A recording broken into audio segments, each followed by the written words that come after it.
world had always been fragile, but in the days leading up to the final catastrophe, it felt as though the very earth beneath our feet was cracking open, ready to swallow everything whole.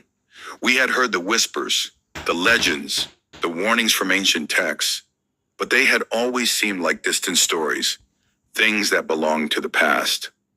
Until one day, they weren't. The first signs appeared during a brutal winter. It wasn't the cold that unsettled us, it was the way the seasons changed. Out of order, like time itself was unraveling. Crops withered under an unnatural frost, and animals began to act strangely. But the most chilling part was the sky. It had begun to darken, as though some invisible hand was pulling a heavy blanket over the earth. The sun had lost its warmth, the sky no longer brightening the day with its usual glow.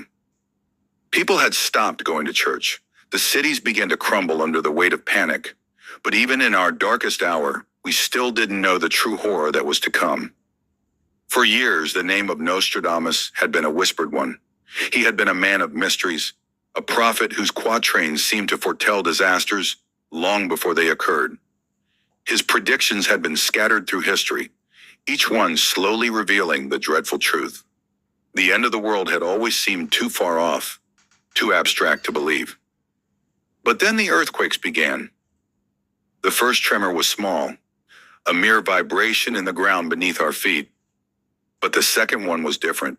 It didn't feel like nature at all. The earth groaned as if it were in pain, and then without warning, the ground split open in a jagged scar, swallowing entire cities. The screams of those trapped beneath the earth were deafening, but we didn't have time to mourn. The tremors didn't stop. They only grew stronger, with each one shaking the very foundation of our existence. People fled in every direction, running for their lives, but there was nowhere to run. The disasters, one after another, struck relentlessly, just as Nostradamus had predicted in his cryptic verses. The blood of the innocent will flood the streets, and the earth will open its mouth to swallow the sinners. The sun will be blackened, and the moon will turn red, for the end is nigh. His quatrains had been vague, his words a riddle that only now made sense, and the prophecy was unfolding right before our eyes. But even the chaos in the streets couldn't prepare us for what came next. The sky split open in a blaze of fire. It wasn't the sun that ignited the heavens, but something else. A massive, otherworldly storm, like nothing we had ever seen before. The clouds roiled with fire, and from them came storms of ash and lightning, like the hand of God himself had come to strike us down. The atmosphere grew thick, suffocating, and as the lightning crackled through the sky, we realized the magnitude of what was happening. And in the midst of it all, the oceans began to rise. It wasn't just the tides that surged, but something deeper, darker. The water rose so high that it flooded entire continents, swallowing cities and forests in its wake.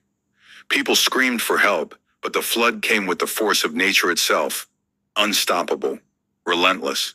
It wasn't a natural disaster. It was the world dying, just as Nostradamus had written. The beast shall rise from the ocean's depths, bringing chaos with it. The blood of the fallen will turn the seas black, and the earth shall tremble as the beast comes to claim what is his. The beast was here, not a creature in the traditional sense, but a force, a manifestation of destruction and rage. As the waters rose higher, we saw it, an enormous shape emerging from the depths. It wasn't alive, not in the way we understood life. It was an entity, a dark, swirling mass of energy that seemed to consume everything in its path. The beast moved with an unnatural speed, its power overwhelming. It was as if the very oceans had given birth to something terrible, something ancient.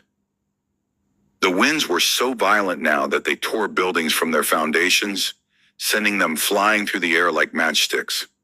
We tried to escape, but there was no safe place. The destruction was total, just as Nostradamus had foreseen.